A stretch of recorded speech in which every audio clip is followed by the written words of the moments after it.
امام ربانی حضرت مجدد الثانی رحمۃ اللہ تعالی علیہ آپ سے پوچھا گیا کہ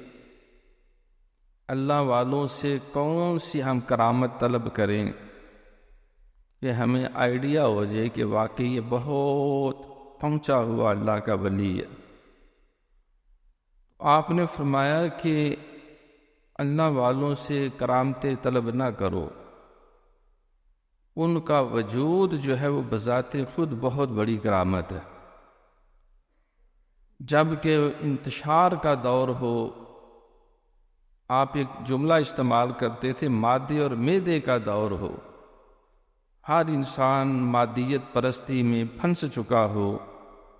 اور پیٹ کے دندے نے حلال حرام کی تمیز ہی اٹھا دی ہو، تو ان حالات میں بھی جو سنت اور شریعت کا پرچم تھامے ہوئے ہیں